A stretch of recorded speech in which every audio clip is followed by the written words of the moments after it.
Amalécites vinrent combattre Israël et à Réphidim. Alors Moïse dit à Josué, choisis-nous des hommes, sors et combat les Amalécites. Demain, je me tiendrai au sommet de la colline, le bâton de Dieu dans la main. Josué se conforma à ce que lui avait dit Moïse pour combattre les Amalécites. Quand Moïse, Aaron et Hur, ils montèrent au sommet de la colline. Lorsque Moïse levait la main, Israël était le plus fort. Et lorsqu'il baissait la main, Amalek était le plus fort. Comme les mains de Moïse devenaient lourdes de fatigue, ils prirent une pierre qu'ils placèrent sous lui. Il s'assit dessus. Aaron et Hur soutenaient ses mains, l'un de côté, l'autre de l'autre. Ainsi, elles restèrent fermes jusqu'au coucher du soleil. Et Josué fut victorieux d'Amalek et de son peuple au tranchant de l'épée. L'Éternel dit à Moïse, écris cela dans un livre pour qu'on s'en souvienne et déclare à Josué que j'effacerai le souvenir d'Amalek de dessous son ciel. Moïse construisit un autel et l'appela l'Éternel mon étendard. Amen. Amen. Seigneur, si le Saint-Esprit m'a demandé de faire ça ce matin, c'est parce qu'il y a un but très précis pour ça. Dans la parole de Dieu, nous voyons que Joshua est confronté à Amalek. Parce que Amalek est un Amalécite qui voulait conquérir le peuple d'Israël. Amen. Donc, pour être en mesure de vaincre, Moïse dit à Joshua, va sur le champ de bataille et moi j'irai sur la colline avec Hur et Aaron pour t'aider à combattre. Joshua n'a jamais compris pourquoi que Moïse devait être sur la montagne et que lui devait aller sur le champ de bataille. Amalek représente en 2019 l'esprit de chair. Vous voyez? Tout ce qui est en nous qui est charnel.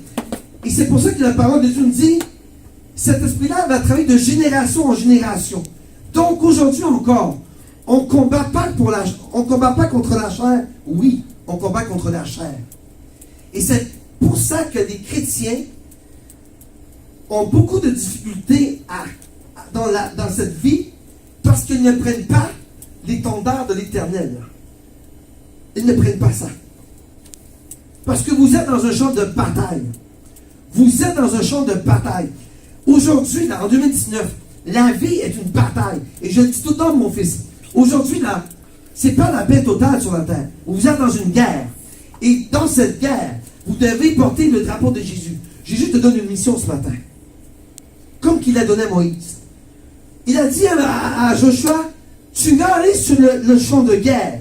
Et tu vas combattre.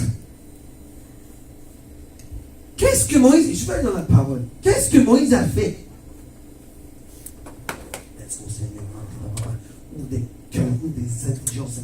Qu'est-ce que Moïse a fait? Il est parti où? Il est parti sur où? La montagne. Sur la colline. Pourquoi sur la montagne? Pourquoi? Je vais parler de la montagne.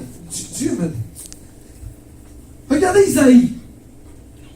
Alors que Moïse dit à Joshua, choisis-nous des hommes, sors au combat, les Amalécites, demain, moi, Moïse, je me tiendrai au sommet, pas dans le milieu là, au sommet de la montagne, de la colline. Donc la colline, c'est une montagne, n'est-ce pas? Le bâton de Dieu dans la main. Quel était ce bâton?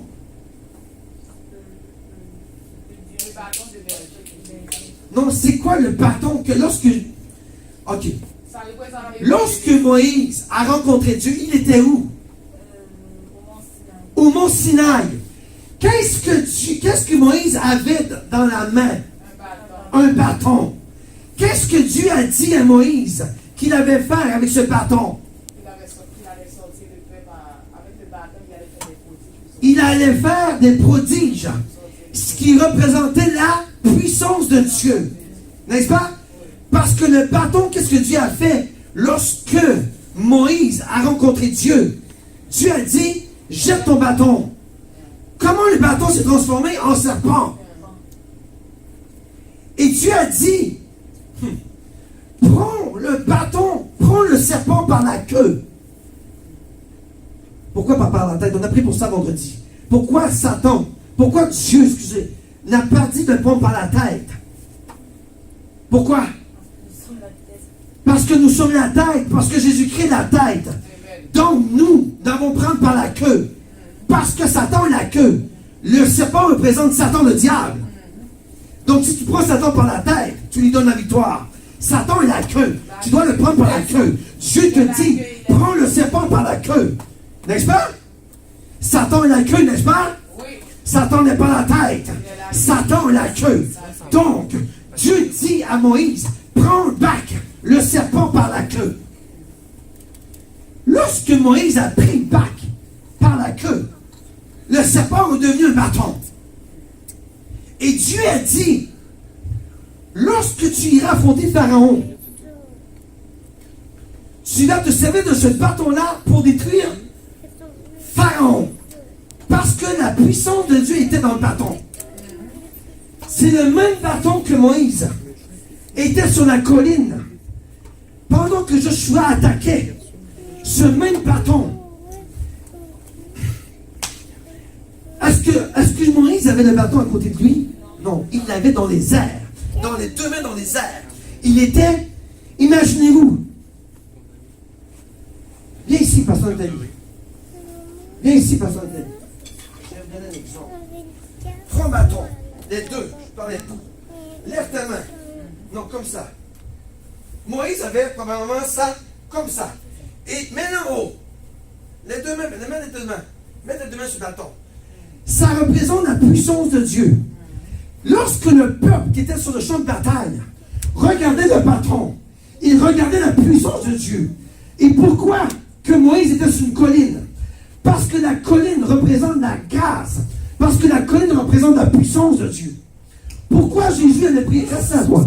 Pourquoi Jésus allait prier sur la colline, sur la montagne? Pourquoi Moïse allait rencontrer sur la montagne? Parce que sur la montagne, il rencontrait la puissance de Dieu. Et moi, j'encourage tous les chrétiens, si vous avez une montagne à côté de votre maison, priez sur la montagne, comme Jésus a prié sur la montagne. Bien souvent, vous allez rencontrer Dieu à ce moment-là. Bam!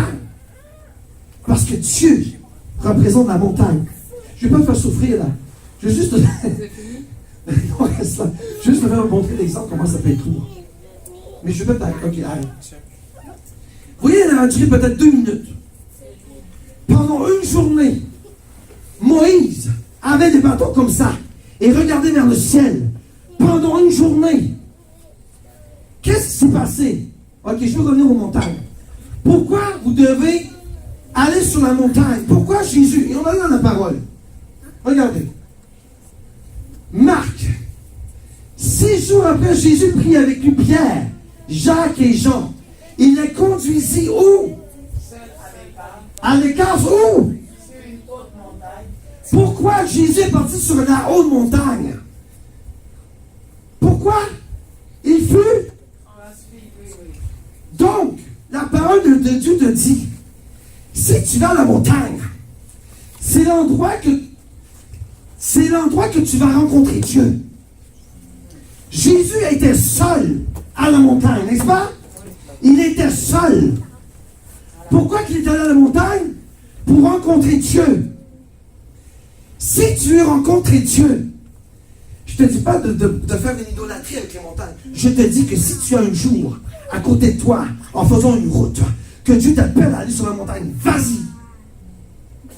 Parce que peut-être que Dieu va te rencontrer exactement comme tu as rencontré Moïse, exactement comme Jésus-Christ lui-même a rencontré Dieu. Jésus est Dieu. Donc Jésus était seul sur la montagne. N'est-ce pas? Les disciples ont été trouver Jésus. Ils ont dit, Seigneur. Et là, ils ont vu qui? Élie. Et qui d'autre? Moïse. Le même Moïse qu'on parle.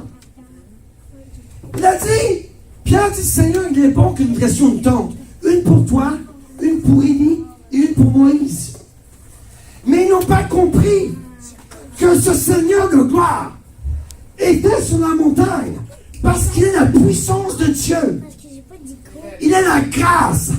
Si tu veux recevoir la grâce dans ta vie, cherche une montagne et il va passer une journée avec Dieu. Je vais le faire à TC Québec cet été. On va tous partir d'église. Je vais trouver une montagne pas loin. Et on va passer une journée avec Dieu. Seul à seul. Pas de téléphone, pas de micro, pas d'animi, nana, pas d'enfant. Seul à seul avec Jésus. Regardez le prochain verset. Aussitôt les disciples regardèrent tous autour et ils ne virent plus que Jésus. Seul. Pourquoi? Parce qu'il est Dieu, il est le roi de gloire. C'est à ce moment-là qu'il s'est révélé comme étant le Fils de Dieu. Il a été transfiguré. Tu veux voir la gloire de Dieu? Tu veux la voir? Tu veux la voir? Moi, je te dis, pas sur la montagne. Tu vois sa grand-mère. Je sais pour ça que cette femme a une puissance. Sa grand-mère, à tous les jours, elle part prier Dieu à la montagne. Tous les jours. Et elle rencontre Dieu, je te confirme. Pas dans sa maison, sur la montagne, parce qu'elle, elle a compris que c'est l'endroit que les grands hommes de Dieu ont rencontré Dieu.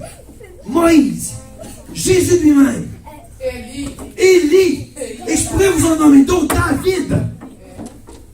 Pourquoi il allait sur la montagne? Parce que les autres, ils comprenaient que cette montagne, sur une montagne, Dieu met une bannière. Dieu met la bannière, Dieu met la bannière, son étendard. Dieu est la bannière, n'est-ce pas? Moïse était où? Pendant que Joshua me combattait, il était sur la bannière de la montagne. Amen. Glory to Jesus. Regardez. Dieu est bon, vous allez comprendre.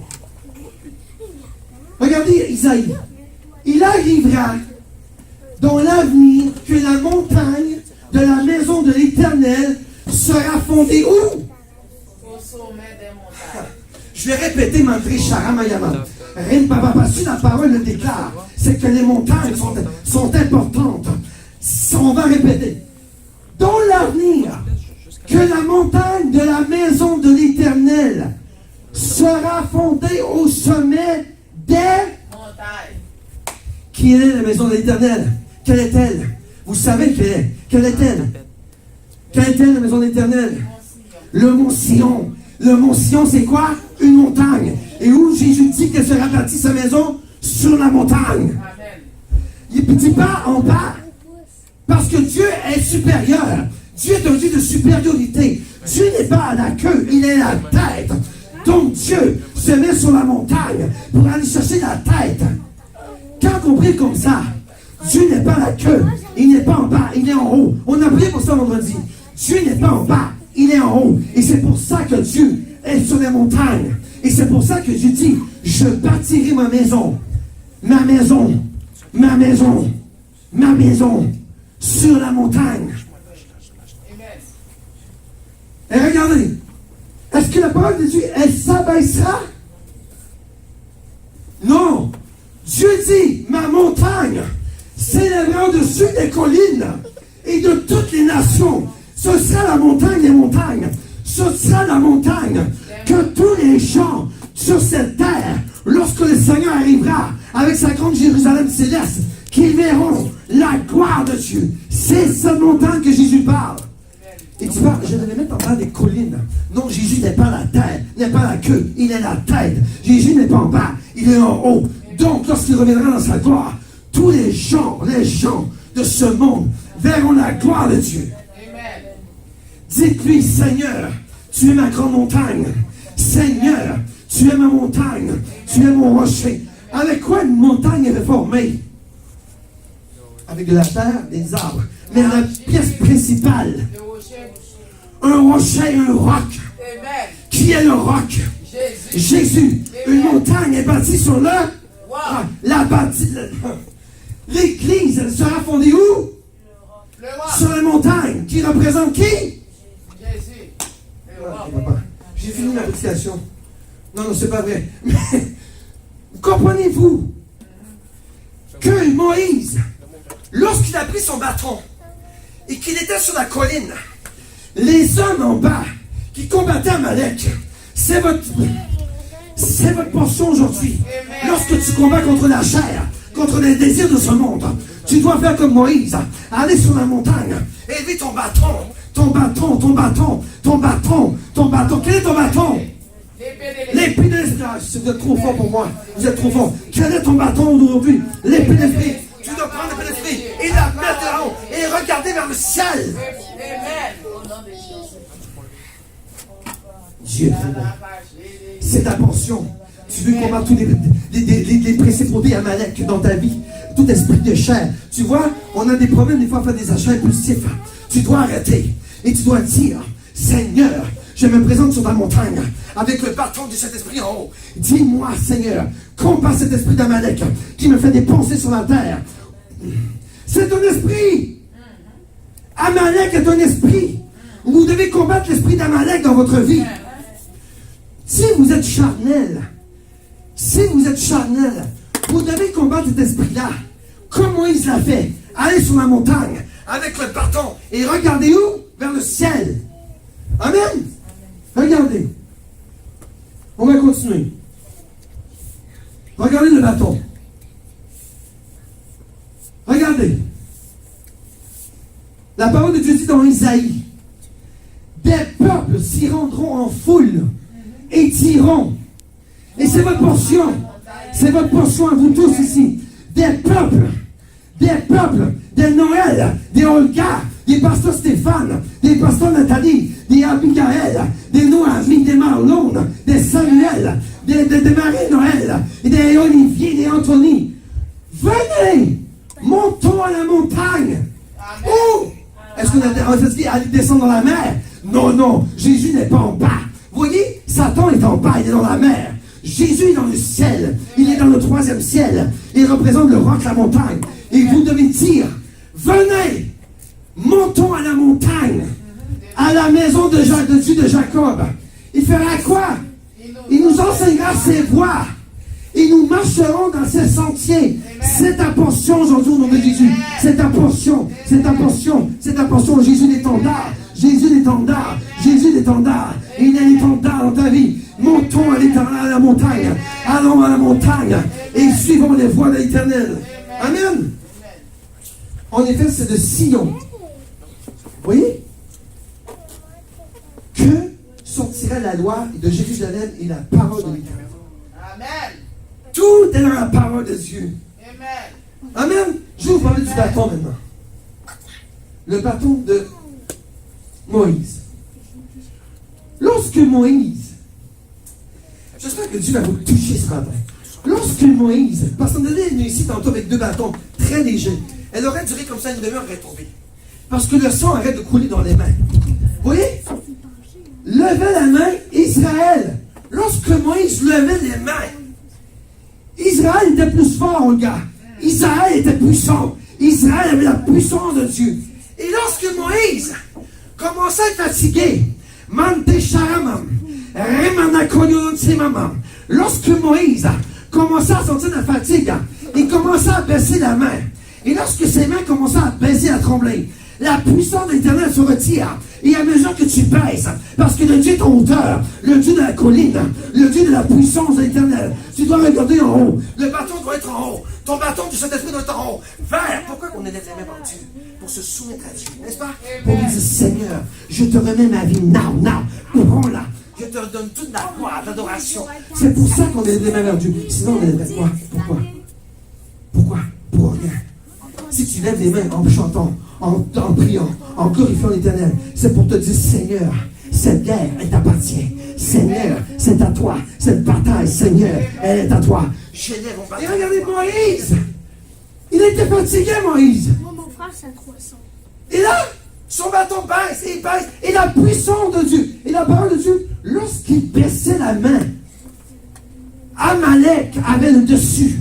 Et c'est ça que vous ne devez pas faire dans votre vie. Vous ne devez pas laisser Amalek entrer dans votre vie. Vous ne devez pas baisser les bras. Vous devez avoir la victoire. Tu vois, la parole de Dieu ne baisse jamais les bras. Garde les bras hauts. Garde les bras hauts. Pourquoi? Parce que que lorsque vous glorifiez Dieu, vous avez la puissance de Dieu en vous. Et la parole de Dieu dit, lorsque Moïse sentit la fatigue, il commença à baisser les mains. Et Amalek prenait le dessus. Ce n'est pas votre portion de Jésus-Christ de Nazareth que je sers. Le Dieu de gloire. Vos mains seront toujours en haut. Ne se baisseront jamais en bas. Le Dieu te dit dans ta parole, tu n'es pas la tête, tu n'es pas la queue, tu es la tête. Tu n'es pas en bas, tu es en haut. Redéclare-le dans ta vie aujourd'hui. Now. Tu dis, je ne suis pas un servant éternel qui a les mains en bas. Mes mains sont vers le haut, au nom de Jésus, avec mon épée. Amen. Regardez. Et maman. Regardez, qu'est-ce que Paul dit? Je veux donc que les hommes prient en tout lieu. Et en quoi? Moi, je crois à la parole. Moi, je crois à la parole. Si tu pries, et tu as les deux mains dans tes poches. Si tu pries, tu as les deux mains dans les poches. Tu as les mains en bas. Tu as les mains en bas. La parole de Dieu dit, je veux que tous les hommes chrétiens prient en tout lieu. Comment? Pourquoi? Parce que c'est la puissance de Dieu. La puissance de Dieu va vous chercher. L'Esprit Saint descend en vous au nom de Jésus. Si vous avez les mains en bas et que vous n'avez pas d'intérêt, l'Esprit de Dieu ne viendra pas en vous. Il ne viendra pas vous fortifier. L'Esprit de Dieu te dit ce matin, si tu pries, garde les mains en haut. Parce que Dieu n'est pas en bas. Dieu est en haut. Donc tes mains, comme Moïse, doivent être en haut. Et tu dois glorifier l'Éternel. Parce que tu sais quoi? Lorsque tu lèves tes mains en haut, tu vas chercher la puissance de Dieu. Je vous dis, la puissance de Dieu. Moi, là, quand je tombe en extase, c'est quand j'ai les mains en haut. Je vous le confirme. Quand je prie ici, et que les louanges, c'est que j'ai les mains comme ça, et l'Esprit vient me toucher. C'est comme ça que vous devez aller chercher l'Esprit de Dieu. Amen. Regardez le prochain verset. Chant des montées. Regardez. Je lève mes yeux vers les... Non. Regardez. Je lève, premier lien, je lève mes yeux doivent être en haut. Tes yeux doivent être en haut. Vers quoi? Qui est la montagne? Qui est le rocher? Qui est la pierre angulaire? Donc Jésus est en bas? Il est en haut. Donc tes yeux doivent être en haut. Tu dois lever les yeux vers le haut. D'où viendra mon... Si tu traverses des moments difficiles dans ta vie, beaucoup de gens, malheureusement, ne font pas confiance à Dieu. Et là, c'est plutôt sur leur sort. Et là, ils baissent la tête. Et je le redis encore. Ils baissent la tête. Et l'esprit de découragement arrive. Dieu te dit ce matin dans la parole, pourquoi tu te baisses la tête? Quand ma parole te dit, regarde vers les montagnes, regarde, lève les yeux vers le haut. Et qu'est-ce qui va arriver? Mon secours viendra de cette façon. Que tes yeux puissent regarder vers le ciel. Que tes yeux puissent regarder vers le Seigneur. Que tes yeux puissent regarder le rocher des siècles. Que le Dieu de gloire puisse te faire voir sa gloire, sa puissance. Parce que si vous regardez en bas, le bas c'est Satan le diable. Moi j'ai toujours dit, ce qui est en bas c'est Satan le diable. Ce qui est en haut c'est l'Éternel des armées. Dieu n'est pas la queue, il est la tête. Et je le dis encore, Dieu n'est pas en bas, il est en haut. C'est pour ça que tu dois lever tes yeux. D'où viendra mon secours? Pourquoi tu regardes aux hommes lorsque tu as des problèmes? Pourquoi dans ta vie ça ne va pas bien? Et tu vas consulter des psychologues, peu importe, des psychiatres, des médecins, des travailleurs sociaux. Tu donnes des médicaments aux enfants pour les calmer. Pourquoi tu regardes en bas et tu ne regardes pas vers l'Éternel? Où il est ton secours? C'est lui le Dieu des montagnes, le Dieu des rochers des siècles. Le Dieu de gloire te dit, arrête de regarder en bas parce que tu vas mourir. Tu dois regarder vers le ciel. Tu dois regarder le rocher des siècles. Tu dois regarder Jésus. Amen. Amen. Amen. Et pour terminer,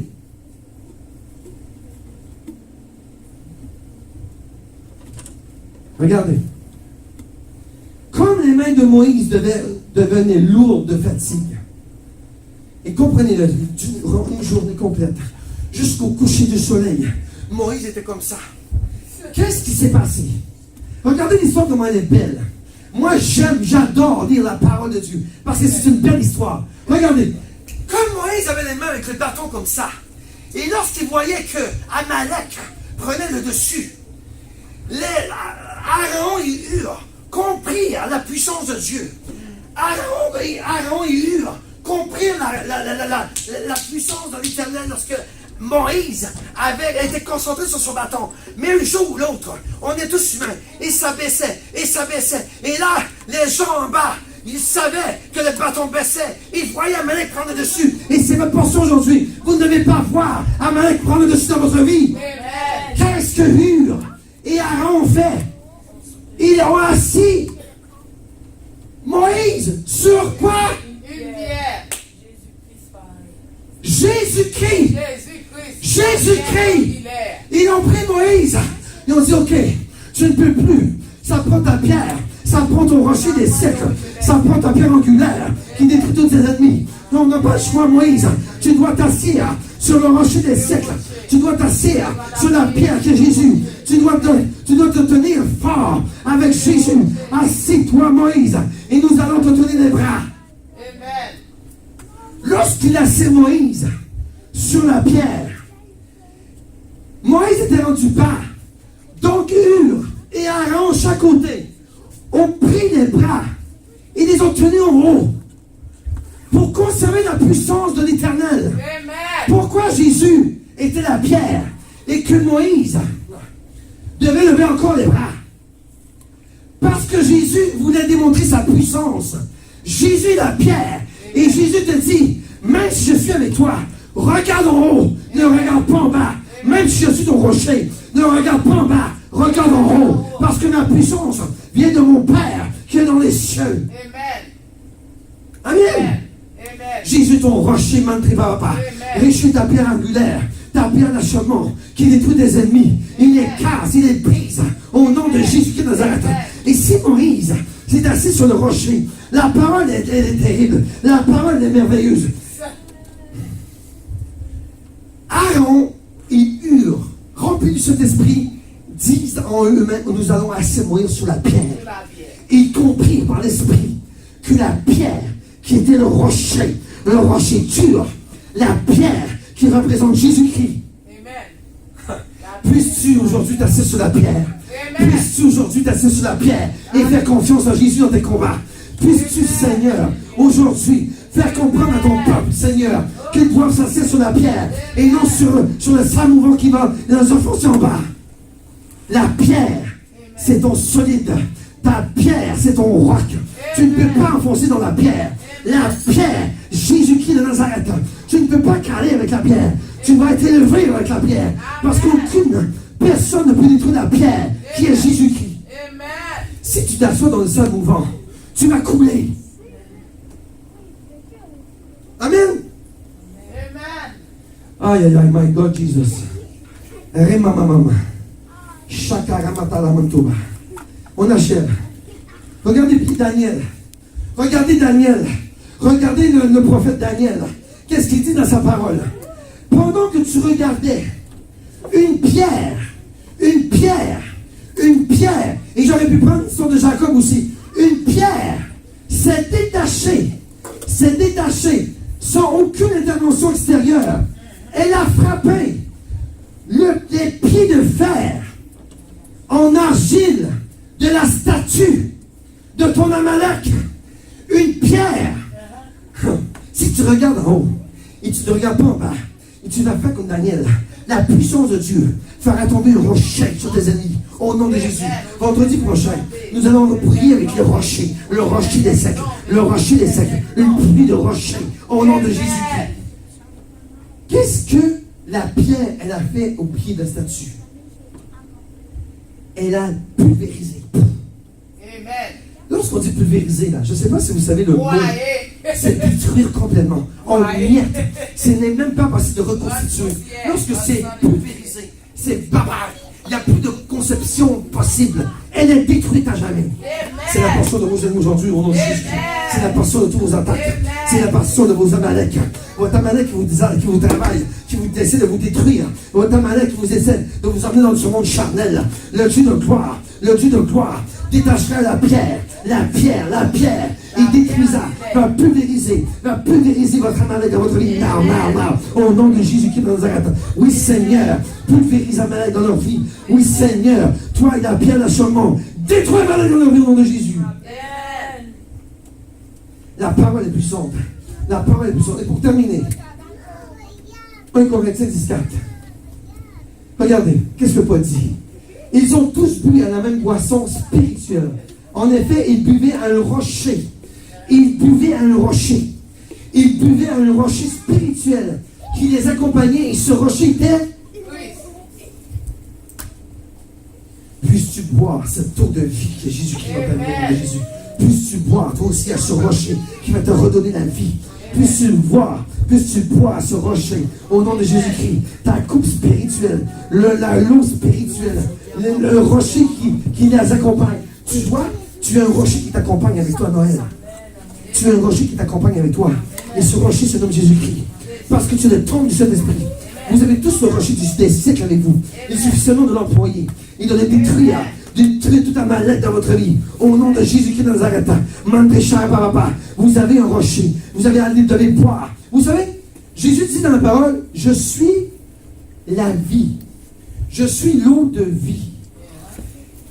Si tu vas boire à l'eau de vie, qui est le rocher, lorsque le peuple d'Israël avait soif, Moïse a frappé le rocher.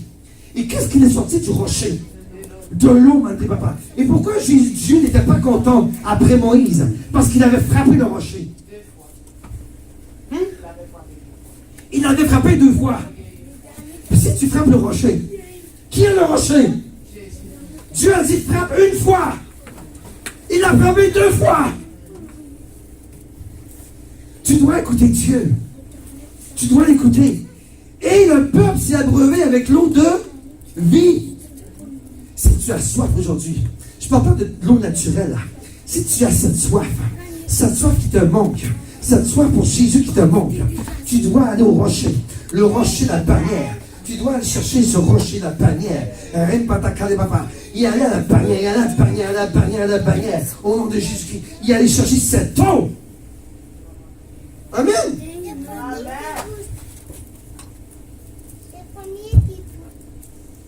Et pour terminer,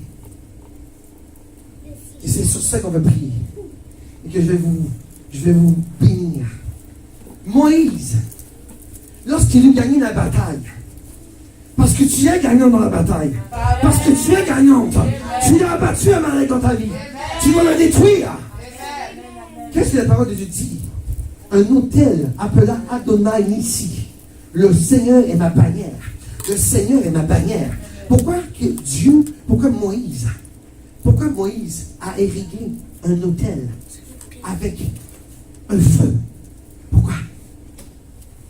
Pourquoi qu'il a appelé l'Adonai Nissi? Parce que le peuple qui combattait en bas regardait. Lorsque de quel pays tu viens, gars? Quel pays tu viens? Côte d'Ivoire. Lorsque tu regardes dans ton drapeau, tu es fier. C'est ton pays. C'est ton identité. C'est pas spirituelle, physique. Tu appartiens à ce pays. Tu es fier de ton pays, n'est-ce pas? Moi, quand je regarde le drapeau Canada et que je m'en vais en mission à travers le monde, je suis tellement fier d'être Canadien. Mon drapeau, je l'aime. Je suis fier d'aller aider tous les gens et que les gens me disent « Oh, Canada, Canada, Canada !» Je suis fier de mon pays. Est-ce que tu es fier du Rwanda? Pas Rwanda, Cameroun. C'est ton identité. Mais ta première identité, lorsque le peuple était au combat en bas et qu'il voyait Moïse baisser les bras, il devait dire Moïse, au nom de Jésus, ne baisse pas les bras, monte. Et c'est pour ça qu'ils l'ont assis sur le rocher, le rocher, le rocher. Ils ont pris les bras, ils ont laissé les bras jusqu'en haut. Maintenant, le peuple qui combattait en bas, ils ont regardé plus souvent la bannière. La bannière en haut sur la colline. Ils regardaient quoi? La bannière. Ils regardaient quoi? La bannière qui resplendissait la puissance de Dieu. Amen. Tu dois regarder la bannière. Amen. Et c'est pour ça que le Saint-Esprit m'a porté ce matin. Trop de gens regardent en bas. Ça, un coup qu'on aura puni et loindre, tu vas l'accrocher dans ta maison. En haut. Et tu vas prier. Pas prier dessus. Mais tu vas. C'est ta bannière. Tu vois, ça représente Jésus, ta bannière. Je ne veux pas que vous en faites une idolâtrie, là. C'est un chiffon qui n'a rien, là. Mais je vais te bénir, ce chiffon-là. Vous allez tous venir à moi et je vais te bénir au nom de Jésus. Et ça, tu l'accroches en haut dans ta chambre. Et c'est comme ta bannière, ton drapeau, qui représente Jésus-Christ. Ça veut dire Noël. Tu te fais attaquer par Amalek. Oh yes. Mais now, va dans ta chambre et mets tes yeux en haut. Qu'est-ce qu'il y a en haut? Ta bannière, ta bannière, ta bannière, Mandré Papa. Elle sera là. Et c'est là que tu dois regarder. Et non en bas, en train de déprimer Mandré Papa. Tu dois regarder à ta bannière, qui est Jésus ton rocher. Amen. J'aimerais lorsqu'on loue à partir de maintenant, on va prendre ça. Oui. On en a plein. Je vais tout les bénir. Lorsqu'on loue, pourquoi pas qu'on ne prendrait pas un chiffon? Et on joue là, Seigneur, merci, la bannière. J'en vois là, avec des drapeaux blancs, ils font toutes sortes de... Ils glorifient l'Éternel. Et l'Esprit Saint descend, parce que c'est la bannière. Amen. Ça, je vous l'ai dit, c'est symbolique. Je les ai commandé des vrais drapeaux. Je les ai commandés hier de la Chine. Moi, je n'ai pas trouvé au Canada. Mais ce drapeau-là que je vais vous emmener, là, on va prendre ça. Symbolique. On veut prier avec. On va prier avec. On adore. Mais lorsqu'on aura le drapeau, je vais donner accrocher un ici pour de vrai à l'église. Un drapeau blanc. Et je vais le faire inscrire. Jésus, ma bannière. Amen. Lorsque tu seras découragé dans ta maison, et lorsque tu rentres dans l'église, et que tu as le cœur lourd, regarde ma bannière. Jésus. Et dis-toi, Moïse, mon rocher. Moïse s'est assis sur le rocher. Donc moi, et Moïse a combattu la bataille. Moïse, par la puissance de Dieu, son peuple a vaincu Amalek. Au nom de Jésus-Christ de Nazareth, que je sers, moi aussi, Nathalie elle sait, et moi aussi, Noël, et moi aussi, Olga, je dois regarder en haut la bannière, ma bannière, mon rocher, mon salut, ma forteresse, mon Dieu, ma vie. Amen. Et on prie, Seigneur, je te remets cette bannière comme signe d'identité à toi. Je t'appartiens, Seigneur. Ce drapeau qui est Elohim ici représente, Seigneur, ta puissance, ta gloire et ta grâce sur ma vie. Seigneur, je porterai ma bannière dans mes moments de difficulté. J'accrocherai cette bannière dans mon lieu, Seigneur, où je dois te rencontrer. Que ce soit dans ma chambre ou dans mon lieu que je te prie, j'accrocherai cette bannière comme signe d'identité à toi. Seigneur Jésus, je te remets tout entre tes mains. Parce que si mon Amalek dans ma vie prospère avec cette bannière qui représente le rocher des siècles, sera détruit par le feu du Saint-Esprit. Au nom de Jésus. Au nom de Jésus. Je bénis cette bannière. Seigneur, bénis cette bannière. Cet esprit, bénis cette bannière. Que cette bannière, Seigneur, soit remplie du Saint-Esprit. Que cette bannière soit oint, Seigneur, avec ton onction. Que cette bannière soit remplie de ta bénédiction, Seigneur. Et que tout problème sera réglé, sera restitué, Seigneur, sera brisé au nom de Jésus. Et lorsque nous aurons à la bannière, nous aurons la victoire en Jésus. Nous aurons la victoire. Comme Moïse a combattu Amalek. Vous serez des vainqueurs au nom de Jésus. Amen. Allez, on...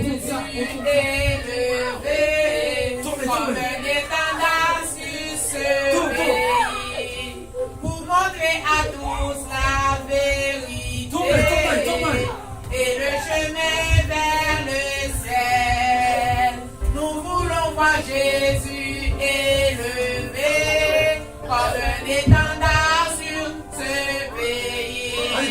Pour montrer à tous la vérité et le chemin vers le ciel.